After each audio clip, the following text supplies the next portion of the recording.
Los estados papales nacieron formalmente en el año 756 después de Cristo.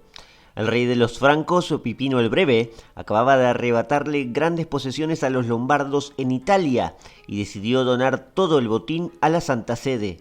Con Roma como capital, los territorios pontificios pasaron a abarcar la mayor parte de la península, extendiéndose por ambas costas, desde el mar Tirreno al mar Adriático. El circuito fundacional de esta entidad se cerró con Carlomagno, cuando fue coronado emperador por el Papa en el año 800. Desde entonces, los estados pontificios representaron el poder temporal de los papas, fundamentado originalmente en el Evangelio de Mateo y posteriormente legitimado por los propios pontífices. Durante la Baja Edad Media, el gobierno del Papa era el corazón de Italia y de vez en cuando lograba expandir aún más su territorio, siempre a través de donaciones que le hacían los reyes cristianos. Por ejemplo, en el año 1274 un aristócrata francés donó el condado de Benaicín y la ciudad de Aviñón. En 1598 le fue donado el ducado de Ferrara. En 1631 pasó lo mismo con el ducado de Urbino. La historia se revirtió igualmente en el siglo XVIII, en plena era de la Ilustración, y terminó de estallar con la Revolución Francesa. Pero el golpe letal provino de la propia península, cuando el reino de Piamonte y Cerdeña cumplió el sueño nacionalista de unificar Italia en el año 1870. Hoy en Historiópolis vamos a conocer el origen de los estados papales, sus más de 1000 años de poder temporal y cómo un dominio de miles de kilómetros cuadrados pasó a ser un simple enclave de 10 cuadras a la redonda, como lo es hoy la Ciudad del Vaticano.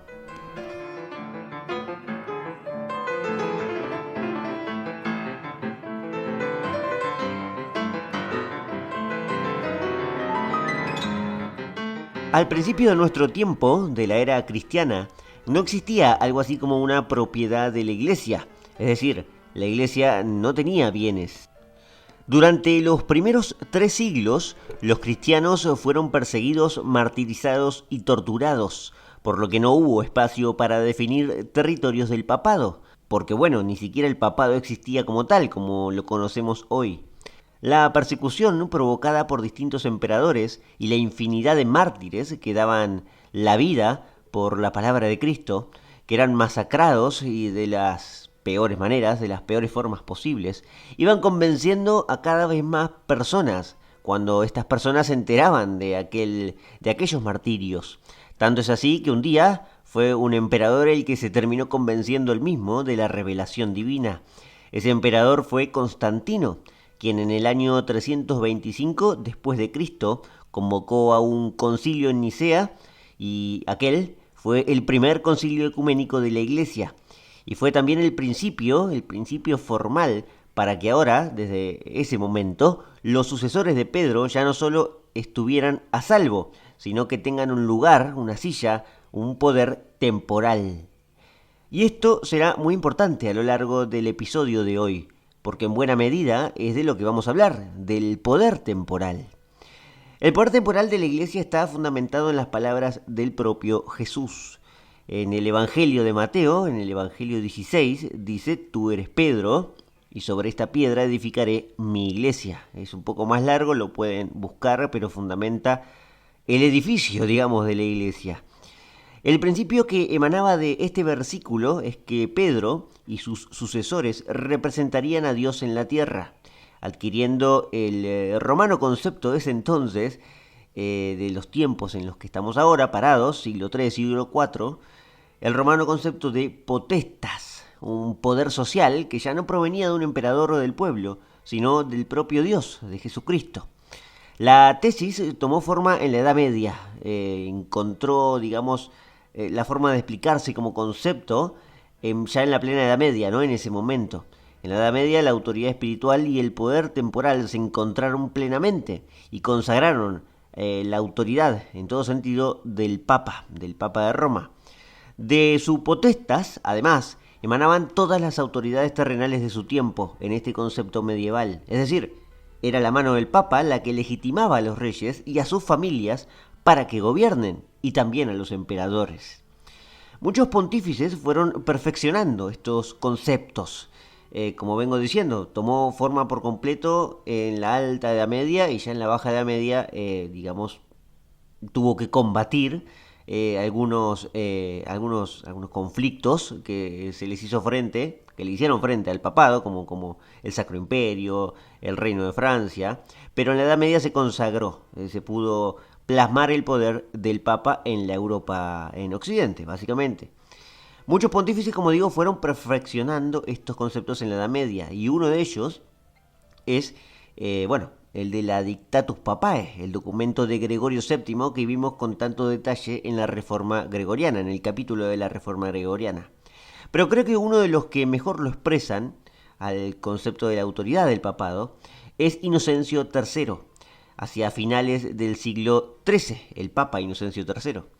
En una carta al obispo de Monreal lo deja muy en claro, le dice lo siguiente, lo que vamos a leer ahora. Aunque nuestro Señor Jesucristo, al instituir su iglesia, haya dado a los creyentes un mismo poder de atar y desatar a todos sus discípulos, quiso que en esta iglesia solo uno de entre ellos, el bienaventurado Pedro, tuviera la preeminencia. Quería evitar que surgiese alguna divergencia entre miembros que no estuviesen agrupados alrededor de una misma verdad. Es en virtud de este poder, otorgado a Pedro, que la Santa Iglesia Romana, instituida y fundada por nuestro Señor Jesucristo, fue puesta en autoridad sobre todas las iglesias y todos los reinos, para que las decisiones de su providencia fuesen recibidas en todas partes. Bien, creo que la enseñanza de Inocencio III, que plasmaba lo que ya muchos papas venían explicando, bueno, la Dictatus Papae es previa a Inocencio III, pero plasmaba esto, ¿no? El Papa es una autoridad espiritual y es un poder temporal al mismo tiempo. Es decir, si podía nombrar reyes o deponer reyes, nombrar emperadores o deponer emperadores, y por supuesto tenía la posibilidad de excomulgar reyes o emperadores, ¿cómo no va a tener un poder temporal que administrar? Entonces, pasada brevemente la teoría, volvamos a la historia. Nos quedamos con Constantino y el concilio, ¿no? El concilio de Nicea, en la primera parte del siglo IV. Bueno, Constantino, entre otras cosas, también le devolvió a los cristianos las propiedades que habían sido confiscadas durante las persecuciones que mencioné en los primeros 3 siglos. Aunque algunas fueron intermitentes, los cristianos no la pasaban bien, no era un buen momento para ser cristiano en el Imperio Romano. Y al legalizar Constantino oficialmente la autoridad de los obispos de ese momento, comenzaron a construirse durante los siguientes años infinidad de iglesias. Una de ellas fue la de la Basílica de San Juan de Letrán, que antiguamente era un palacio de una familia romana. Y fue el propio Constantino quien le donó aquel palacio al obispo de Roma. Hoy, por cierto, dicha basílica es la sede del Papa. Con el paso del tiempo, Roma y sus alrededores se llenaron de iglesias. Hoy es el lugar donde más iglesias católicas hay en el mundo, por metro cuadrado. Pero el impulso ya se sentía en todo el imperio. Desde Medio Oriente, en la actual Turquía, y con mucha fuerza en el norte de África, el cristianismo tenía ya presencia y presencia jerárquica. Pero el punto de inflexión, lo que puso a prueba, digamos, el primitivo poder temporal en ese momento de la Iglesia, fue la desaparición del imperio, a fines del siglo V. Sin gobierno, sin estado imperial, la península itálica se fue fragmentando en territorios independientes. Y aunque siempre al acecho de los pueblos bárbaros, fueron los propios bárbaros convirtiéndose en los posteriores feudos que van a darle forma y origen a la Edad Media. En ese contexto, donde la división administrativa estaba determinada por la fuerza, por quien tenía más poder, el papado se erigió como gobierno espiritual y temporal de Roma. El principio de la Edad Media es una Europa dividida en miles de territorios, donde los gobernadores son propietarios de la tierra. Así aparecen los señores de la tierra y a su vez los condados, ducados, etc. Roma, que había sido el corazón del imperio en términos terrenales, cuando se cayó el Imperio Romano en Occidente, era solo una ciudad más y, por cierto, era bastante pobre. Pero espiritualmente hablando, era todavía la representación de la autoridad cristiana en toda regla. Cuando los ostrogodos, por ejemplo, y más tarde los lombardos, amenazaron con tomar Roma, fueron los propios papas quienes salieron al cruce, a negociar y a su vez a administrar la ciudad. Por caso, alrededor del año 600, se estima que la propiedad del Papa, que en ese entonces era San Gregorio I, era de entre 3.400 y 4.700 kilómetros cuadrados, con grandes tierras de cultivo para abastecer a los necesitados. Era la Roma, básicamente, de ese momento. Si nos atenemos a la cuestión administrativa formal, Roma en realidad era un ducado más, que respondía al exarcado de Rávena dentro del Imperio Bizantino. El Imperio Bizantino es el Imperio Romano de Oriente, que tenía capital en Constantinopla. Pero a efectos prácticos, Bizancio nunca fue de ayuda para Roma. Para principios del siglo VIII, los lombardos, que tenían casi total dominio de la península, con capital en el norte, en la ciudad de Pavía, asaltaron Rávena, por un lado primero, y también se amigaron con Roma. A tal punto que en el año 728, un rey lombardo llamado Liutprando llegó a un acuerdo con el papa de ese entonces, que era Gregorio II, y le donó, Liutprando, al papa, la fortaleza de Sutri, una ciudad italiana. Tal como había hecho Constantino, Liutprando extendió las propiedades papales a través de una simple donación, diciéndole al papa que hacía dicha entrega como don a los bienaventurados apóstoles Pedro y Pablo. Sancte Michael, Arcangele. Algunos historiadores consideran que aquella donación, la donación de Sutri, en el año 728, fue el origen de los estados pontificios, porque fue la primera expansión del Ducado de Roma sin la necesidad de empuñar armas o vender propiedades.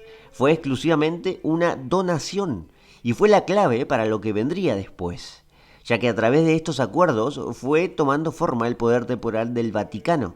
Hasta ese momento se entendía que había un gobierno en Roma del Papa que administraba territorio, pero nadie suponía que eso iba a durar demasiado. Bueno, finalmente, cuando los pueblos bárbaros empiezan a cristianizar, se empiezan a convertir por completo, como era en este caso Liutprando, y le empiezan a ofrecer territorios a Roma, bueno, los estados papales comienzan a extenderse. Esta fue la primera extensión después de Constantino.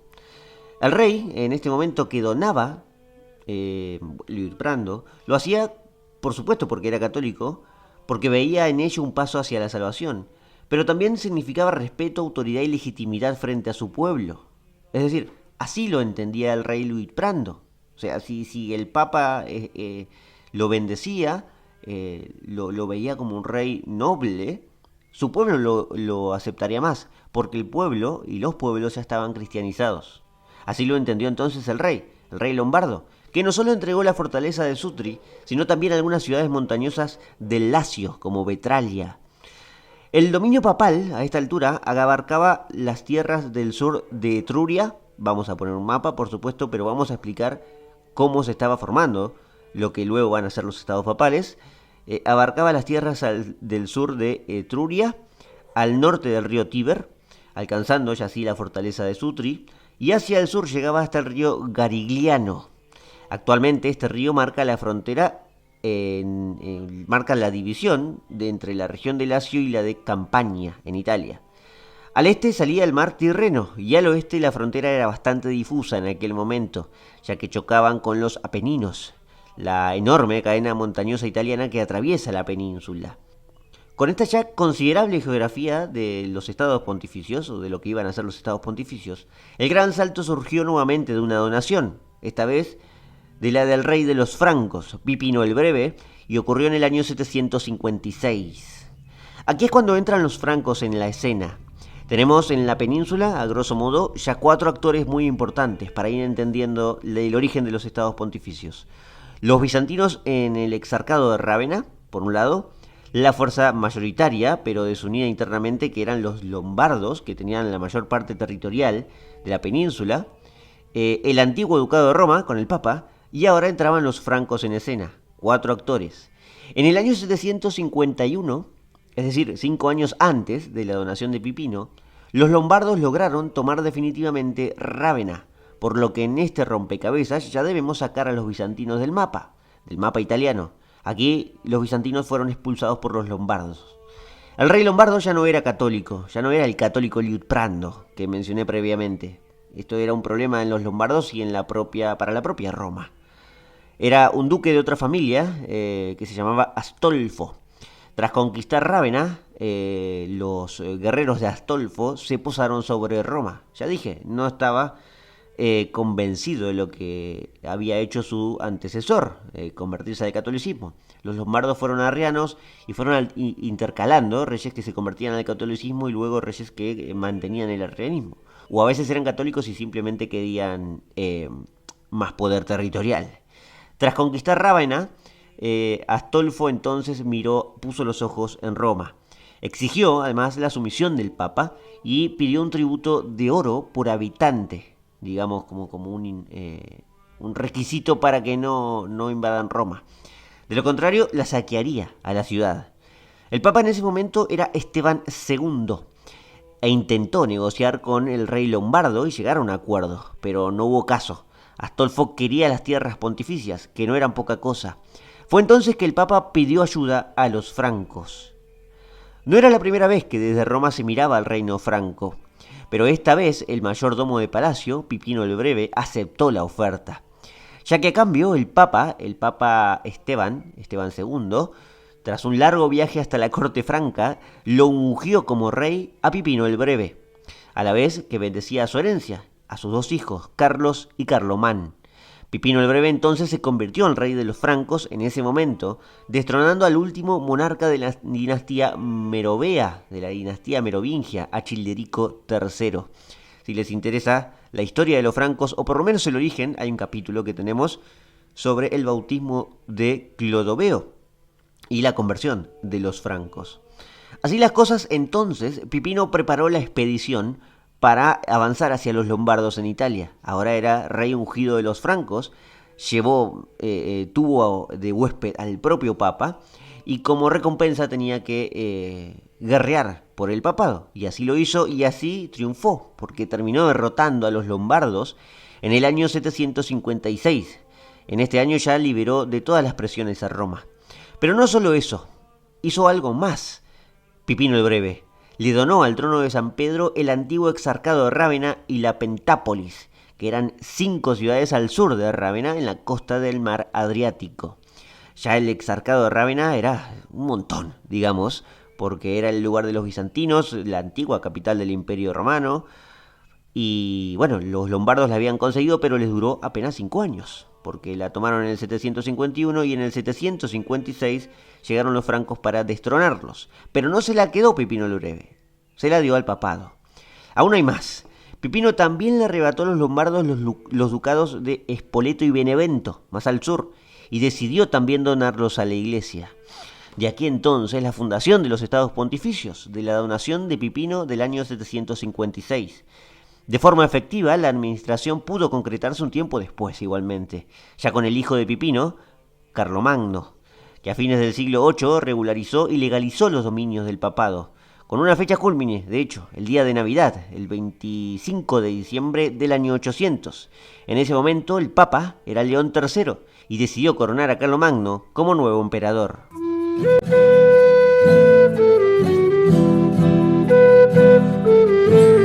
Con los francos, el Vaticano logró ya formalizar el poder temporal.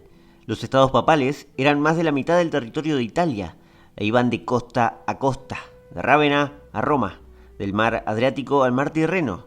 Sin embargo, la fuerza militar no estaba en Italia, es decir, la protección de los francos estaba lejos, era lejana. Es cierto que el Papa debía mandar apenas un emisario para pedir el auxilio y que los francos los rescaten. Pero con el tiempo esta realidad se volvió cada vez más complicada. Para empezar, el Imperio Carolingio no sobrevivió demasiado en el tiempo. El hijo de Carlomagno, Ludovico Pío, no logró mantener la paz entre sus hijos, quienes comenzaron una feroz guerra para ver quién heredaría todo el imperio. La guerra interna continuó incluso tras la muerte de Ludovico, hasta el año 843, cuando llegaron a un acuerdo para dividir el imperio en el Tratado de Verdún de dicho año.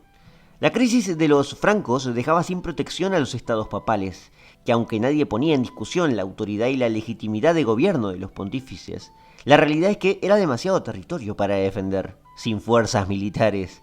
Fueron las propias familias locales romanas del sur o del norte las que empezaron a comer algunos de esos ducados y ciudades del papado. Se le fue entregando territorios se le dio entidad a familias locales romanas desde el papado para que ellos formen milicias y defiendan a Roma de las posibles invasiones. En la práctica, los papas básicamente no pudieron ejercer una soberanía total, una soberanía efectiva sobre los extensos y, por un lado, montañosos territorios que gobernaban.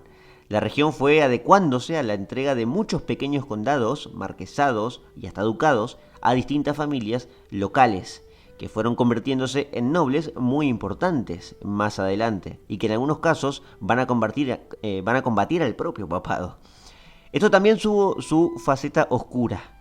Las familias más pudientes encontraron que la manera de ampliar sus territorios y su poder era teniendo al papa a favor, era comprando al papa de turno. Así surgió un periodo en la iglesia de enorme desprestigio. Para liberarse de lo que en ese momento ya se denominaba como el vicio de la simonía, por ejemplo, desde Alemania vino un rey llamado Otón de Sajonia, quien pactó con el Papa Juan XII para recuperar el prestigio espiritual. A cambio, Otón fue coronado emperador, y así nació el Sacro Imperio Romano Germánico, historia completa que conté hace poco en Historiópolis. Si les parece un montón, 1 hora y 5 minutos de historia, que es ese capítulo completo del Sacro Imperio, hay 2 episodios cortitos sobre el origen del Sacro Imperio. La coronación por un lado de Carlomagno y luego más tarde la coronación de Otón I, que es esta que estoy contando aquí. Tuvo lugar en el año 962 y en ese momento venía a liberar ese periodo oscuro donde los papas eran comprados por las familias locales e incluso por prostitutas. A partir de esta coronación, en el año 962, va a comenzar un tira y afloje constante de los emperadores con los papas, porque el emperador venía a cuidar del papa, pero en esa protección podía creerse el emperador que estaba por encima del papa, porque ahora, digamos, lo controlaba él, dependía de él su estabilidad, su independencia. En resumen, en este periodo los papas o eran manejados por familias locales italianas o por emperadores alemanes. Lo que vino a terminar por completo con esta historia fue la Reforma Gregoriana, que depuró por dentro el papado, y empujada por monasterios medievales y por las órdenes de Cluny o de la orden del Cister, la iglesia resurgió con toda potencia. De la Reforma Gregoriana, como dije, hay un capítulo, pero también tenemos un capítulo de la labor de los monasterios medievales. Es muy importante este episodio. Gregorio VII fue la mayor expresión de poder del papado durante el siglo XI. Fue el artífice de la Reforma Gregoriana y por él es que la Reforma se llama así. Fue gobernante de los estados pontificios entre el año 1073 y 1085. Gregorio fue quien se animó a excomulgar al emperador y quien le dio una mayor independencia al papado. Pero la guerra entre el Sacro Imperio y Roma prosiguió tras Gregorio. Fue otro papa, Urbano II, quien debió lidiar con esta disputa, ya conocida en ese entonces como la querella de las investiduras. Urbano II también fue el primero el que llamó a una cruzada, y entramos en el periodo de cruzadas, aunque como saben no vamos a poder mencionarlas exclusivamente. En la cuestión temporal, los estados papales no perdieron grandes territorios, hay que decir verdad, a pesar de todos estos conflictos. El conflicto era, en realidad, concretamente, si este estado, los estados papales, eran independientes o estaban sujetos a los dictados del Sacro Imperio. Con la llegada de los Hohenstaufen al trono alemán, la hostilidad se intensificó entre Roma y el Sacro Imperio. En Italia, para el siglo XII, ya se habían formado alrededor de los estados pontificios varias ciudades independientes y autónomas que vivían exclusivamente del comercio y se habían hecho bastante ricas. En algunos casos eran condados y ducados, en otros eran directamente repúblicas, no repúblicas modernas, como las conocemos hoy, algo muy parecido a una familia aristocrática gobernando un territorio específico. Se le llamaba república en ese momento. Estos dominios fueron cruciales en la lucha contra el imperio. Sin que sean parte del territorio papal, jugaron en su mayoría a favor de Roma. Estas ciudades y repúblicas famosas eran, por nombrar algunas, Verona, Padua, Vicenza, Venecia, por supuesto Venecia, Mantua, Milán, Génova, Bolonia y muchas otras más pequeñas, formaban todas juntas una unión de milicias que protegían al papado desde el norte, que era por donde llegaban las milicias del Sacro Imperio. La unión de todas estas repúblicas y algunos condados, como dije, fue conocida como la Liga Lombarda. De alguna forma, todo el norte de Italia, por cierto, eran herederos de aquel pueblo bárbaro de los lombardos. Sí, ya eran todos cristianos, el arrianismo ya no existía en este momento. En el año 1176, todo este frente unido jugó a favor de los estados papales, y en la batalla de Legnano, la Liga Lombarda venció a los Hohenstaufen. Al año siguiente, en 1177, firmaron en Venecia un tratado de paz. Sin embargo, los Hohenstaufen eran muy ambiciosos y volvieron a tratar una y otra vez de atravesar Italia para invadir Roma, pero la Liga los venció una y otra vez. Los venció ya definitivamente en 1248 y 1249 respectivamente, en las batallas de Parma y de Módena.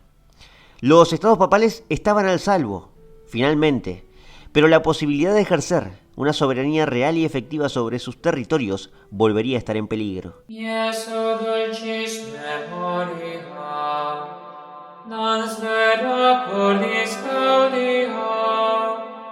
Hemos omitido varias cosas hasta aquí, como algunos cismas o concilios muy importantes, y por supuesto las cruzadas, como dije recién, las omitimos a grosso modo, pero lo hacemos para no desviar el tema, porque hoy nos focalizamos en el poder temporal del papado. Esa es la cuestión. Para el siglo XIV, el nuevo peligro que aparecía, que mencioné recién, venía de Francia. Esta vez sí con un cisma, pero con un cisma que sí trastocó las propiedades del Vaticano, por eso le tenemos que prestar atención.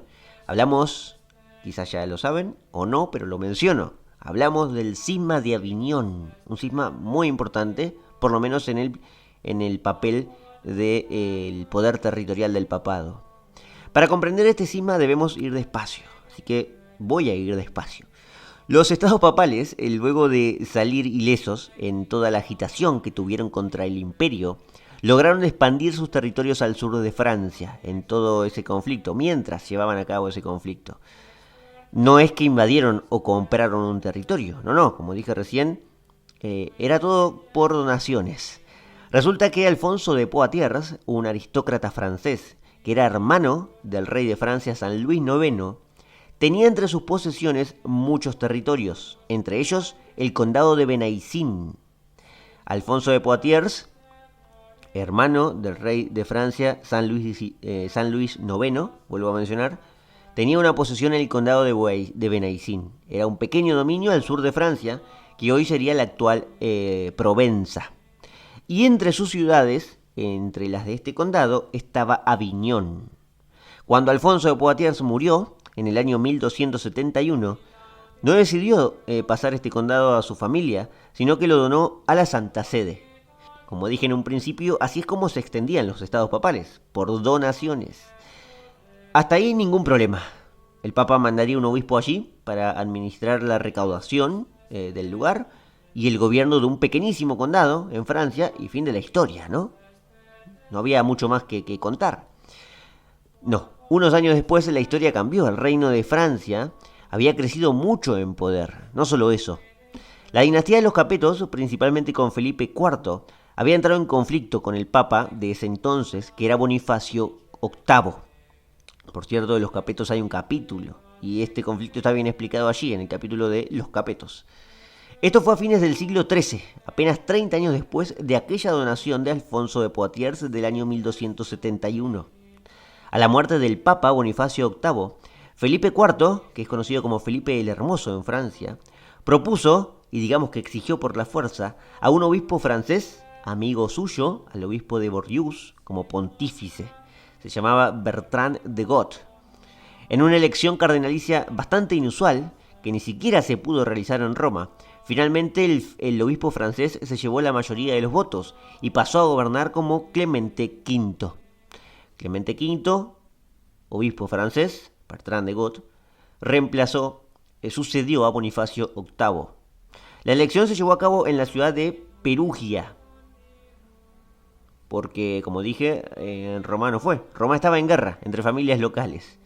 El problema surgió cuando Clemente V tomó la decisión de trasladar el papado de Roma a Aviñón, que, como dijimos, era parte del condado de Benaicín, que ahora era territorio papal. Todo le había salido perfecto al rey Capeto, a Felipe IV. Además, a la muerte de Clemente V, en 1314, el cónclave siguió dominado por franceses, por lo que la sede papal pasó a estar en Aviñón y lo estuvo durante los siguientes 73 años. No volvió a Roma.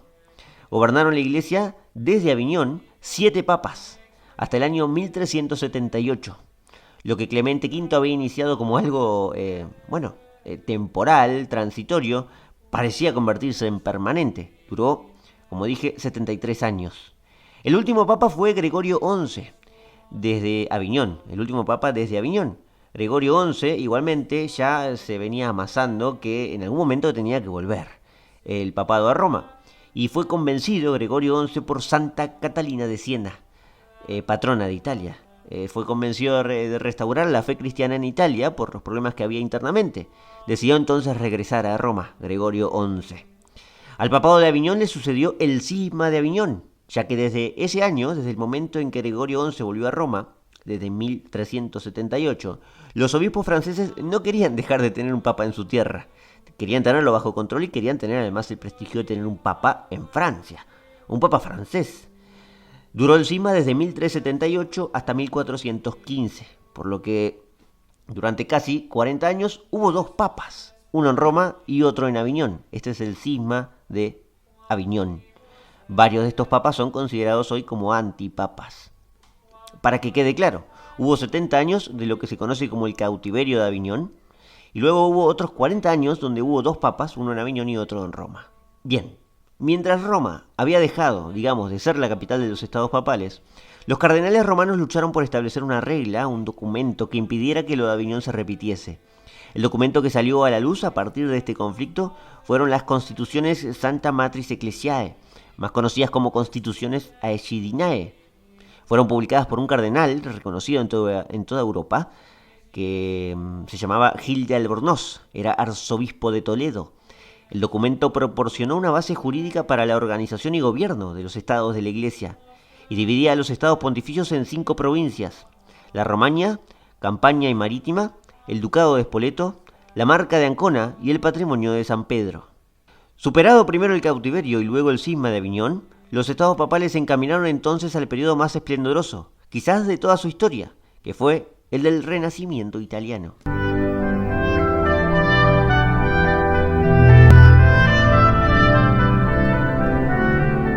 Entre finales del siglo XV y principios del siglo XVI, el papado tuvo 2 gobernantes muy influyentes. Primero fue un Borgia, de la familia de los Borgia, Alejandro VI, y luego un Medici, Julio II. Los Borgia y los Medici eran familias ya aristocráticas que habían logrado enormes riquezas a través del comercio y luego a través de la banca. Ambos lograron expandir las fronteras de los estados papales, pero el Borgia, Alejandro VI, tenía planes bastante ambiciosos en el plano político. Quería dominar con mano de hierro los gobiernos dentro de sus fronteras. Tuvo ejércitos propios, Alejandro, algunos dirigidos por sus hijos y familiares, y con ayuda de algunos reyes europeos fue conquistando territorios. En el año 1499, por ejemplo, tomó las ciudades de Imola y Forlì. Más tarde se apoderó de Faena, Camerino, Urbino y hasta de la isla de Elba, entre otras. Pero a su muerte se cayó toda su estrategia de poder. Un nuevo papa, más espiritual que su antecesor, pero no menos estratega, se encargó de cambiar las cosas. Ese fue Julio II, quien era un Medici, venía de Florencia, y supo reconstruir la autoridad. Pese a todo, no frenó la expansión papal, pero sí devolvió la autonomía dentro de sus fronteras. El papado de Julio II y de sus sucesores durante toda la primera mitad del siglo XVI se basó en detener el avance francés de los Valois, que aspiraban a tomar el sur y el norte de Italia. Por cierto, en el sur, en el reino de Nápoles y en Sicilia, ya estaban bien instalados los españoles. La corona de Aragón se había expandido hacia Italia y jugó a favor de la Santa Sede para frenar a los franceses. Las guerras italianas, como se conocen a todo el periodo de conflictos bélicos de la península, en la primera parte del siglo XVI, tuvieron a todos los protagonistas europeos interesados en sacar provecho de esta zona. Pero los grandes ganadores fueron los españoles, mejor dicho, los Austrias españoles, los Habsburgo. Las guerras se cerraron en el año 1559, con un poder concentrado en el rey del Imperio Español, el más poderoso del mundo en ese momento, Felipe II. En todo el revuelo, los estados papales seguían siendo el corazón de Italia. En medio de la reforma protestante, de las guerras de religión y de una modernidad que comenzaba a desafiar la autoridad de Roma, la Santa Sede siguió ganando territorios. Como dije, temas tan importantes como las guerras de religión o la reforma protestante no la tocamos hoy, simplemente la mencionamos a la pasada porque hoy nos concentramos en el poder temporal de los estados papales. En el año 1598, el Papa Clemente VIII incorporó el Ducado de Ferrara, por eso decía que siguió incorporando territorios. El Ducado de Ferrara era un dominio al norte muy influyente en el comercio con Venecia y con las demás repúblicas de la zona. Más tarde, en el año 1631, se incorporó a los estados papales el Ducado de Urbino, al oeste de la península. En Urbino los duques se quedaron sin descendencia y como había sido creado en la Edad Media por el propio Vaticano, el Ducado de Urbino, en 1631 volvió al dominio pontificio. En 1649, un nuevo ducado italiano volvió a los estados pontificios, el Ducado de Castro, que hoy vendría a ocupar el espacio de la provincia de Viterbo, al norte del río Tíber. Durante el siglo siguiente, el siglo XVIII, los estados pontificios aún ocupaban una enorme extensión italiana. Esto lo vemos en el mapa que estoy poniendo aquí en YouTube. Ocupaba las regiones de Lacio, Umbría, las Marcas en el centro de Italia. Hacia el mar Adriático controlaba Rávena, Ferrara, Bolonia, Ancona. En este mapa no se observa del todo bien, pero los pequeños enclaves de Benevento y Pontecorvo, en color más violeta, dentro del reino de Sicilia, también eran de dominio de la Iglesia. Y en el mapa tampoco se observa el sur de Francia, porque bueno, es el mapa de Italia, pero no se observa el sur de Francia, que allí estaba el condado de Benaicín y la ciudad de Aviñón, también eran papales. Sin embargo, no hubo más expansión en el siglo XVIII. El último dominio incorporado por los estados papales parece ser el de 1649, el del Ducado de Castro. Este mapa que sigo mostrando ahora bien nos puede servir para los años 1780 y 1790. Años, por cierto, de plena ya consolidación de la Ilustración, donde dichos dominios ya no solo no se van a expandir, van a empezar a evaporarse. Con el estallido de la Revolución Francesa y los abusos contra la Iglesia, la idea de respetar a Roma ya era algo antiguo, una fantasía de hecho. Una de las primeras medidas de la Asamblea Nacional Francesa, en 1791, fue expropiar el condado de Benaicín al papado y por supuesto también la ciudad de Aviñón. Eso era lo de menos, ¿no? En medio de todo lo que sucedía. Más tarde, los ejércitos revolucionarios, mientras le arrebataban buena parte del norte de Italia a los Habsburgo, aprovecharon y avanzaron contra los territorios papales. El líder de esos ejércitos, el joven Napoleón Bonaparte, no dudó en tomar las ciudades de Bolonia, Ferrara y Forlì en 1797, que eran del papado. Al año siguiente, en 1798, avanzó directamente hacia Roma, tomó preso al Papa y declaró a la ciudad como república. El Papa era Pío VII y recién fue liberado 3 años después, en el año 1801, cuando llegó a un acuerdo con Napoleón, en el famoso Concordato. Pero bueno, ese acuerdo nunca se respetó, fue una gran farsa. Una vez declarado emperador, porque digamos que el Papa Pío VII estaba obligado a nombrarlo emperador a Napoleón, porque estaba preso de Napoleón. En ese entonces Napoleón incorporó los estados pontificios al imperio, así que desaparecieron del mapa desde ese momento. Recién en 1814 la Santa Sede fue liberada de la ola napoleónica, al mismo tiempo que Napoleón era vencido en Waterloo, primero en Leipzig y luego en Waterloo. Eso sí, había perdido ya por completo el condado de Benaicín, eso nunca volvería al dominio papal. Aunque restablecidos, los estados pontificios ya tenían los días contados en la nueva efervescencia que estaban haciendo, una efervescencia nacionalista si se quiere, a principios del siglo XIX. Comenzaron entonces los estados papales una lenta degradación hasta su desaparición, literal su desaparición, en el año 1871, cuando cayeron en las manos de los propios italianos que cumplían en ese momento el sueño de la unificación nacionalista. La desaparición comenzó con las revueltas de 1830 primero, con la caída definitiva de los Borbones en Francia, el espíritu revolucionario se extendió también por Italia, que ya había estallado en el sur con mucha fuerza un tiempo antes, con los carbonarios en Nápoles, en la década del 20, de 1820. Pero ahora en los años 30 ocurría dentro de los propios dominios papales. Las revueltas comenzaron en Módena, en Reggio y poco después en una ciudad emblemática, en Bolonia, donde se bajó la bandera episcopal y se izó en su lugar la tricolor italiana. Bolonia era emblemática, vuelvo a repetir. La primera universidad de la historia de la humanidad apareció en Bolonia, y Bolonia era del Papa, estaba dentro de los estados pontificios. Durante los siguientes años se sucedieron episodios similares de estos que ocurrieron en Bolonia, la baja de la bandera episcopal. Empezaron a ocurrir en otros lugares como la Toscana, en Rímini, en Ancona.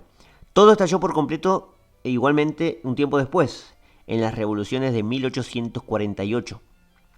Para esos años, los propios italianos, especialmente la Casa de Saboya, desde el reino de Piamonte y Cerdeña, estaban encabezando la unificación. La rebelión llegó a las puertas del Vaticano, teniendo que huir el propio Papa, Pío IX, que era en ese entonces Pío IX. Recién 2 años después, Pío IX pudo regresar a Roma cuando los liberales fueron expulsados de Roma y cuando se habían ya terminado las revoluciones de 1848.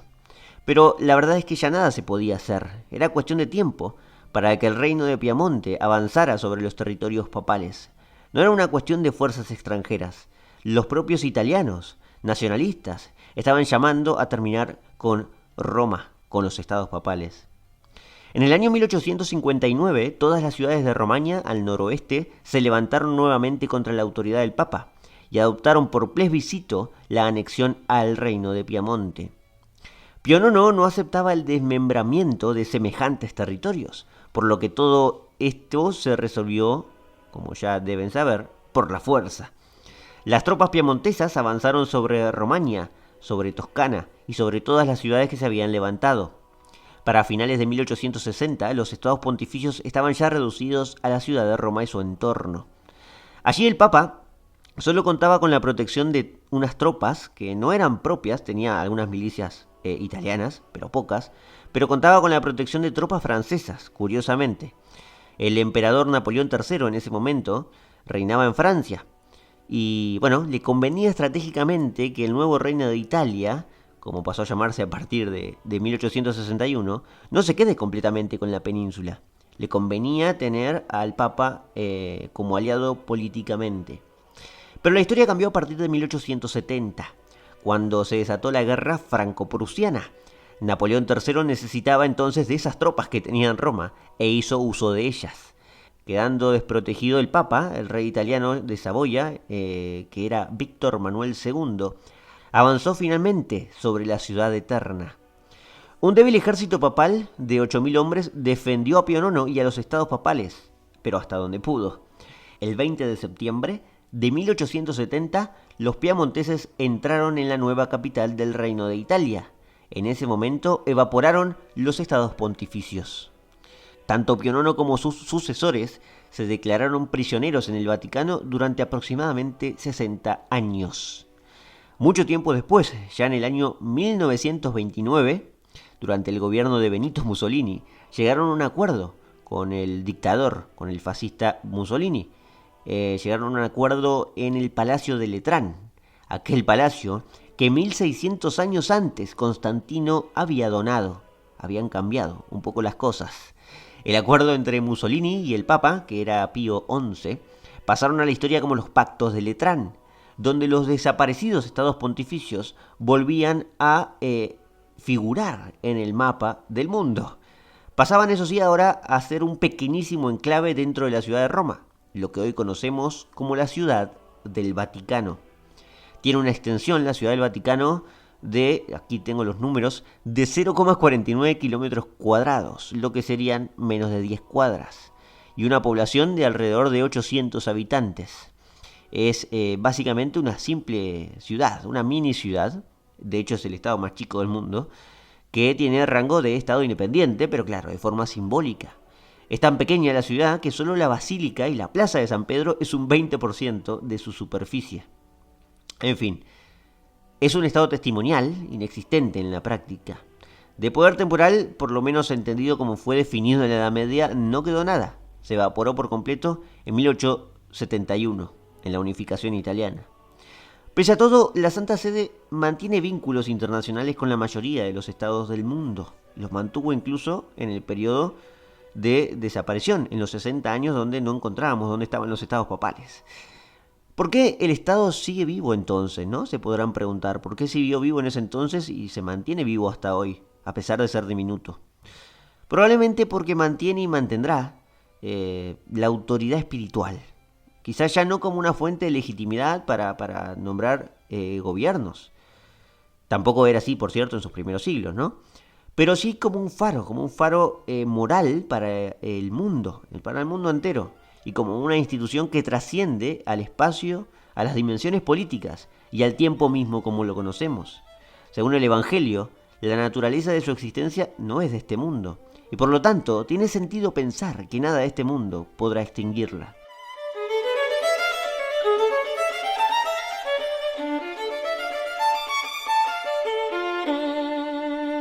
Muchas gracias por acompañarnos en este capítulo sobre los estados papales. La verdad es que debo explicar, como hice en este final, como traté de hacerlo muy minuciosamente y detalladamente a lo largo del capítulo, el origen de los estados papales. Se mantiene por la naturaleza de su origen, que es la divinidad. No hay otra forma de entenderlo si no es de ese modo. Pero bueno, hemos viajado por más de 1000 años de poder temporal del papado y entendimos cómo se fue formando, extendiendo y desapareciendo. Bien, entonces aquí llegamos al final de nuestro episodio. Les agradezco como siempre si estuvieron del otro lado. Les pido si me dan una mano, si me dan una ayuda con la difusión de este capítulo. Si les gustó, los invito a que le den like, a que dejen sus comentarios. Si no están suscriptos, por favor, no sé qué están esperando, háganlo. Si escuchan de Historiopolis y no están suscriptos, háganlo, por favor. Nos ayudan muchísimo con un solo clic. Y nada, no les pido más. Hasta acá llegamos. Nos vamos a encontrar el próximo sábado en un nuevo episodio de Historiopolis. Muchas gracias y espero que anden muy bien.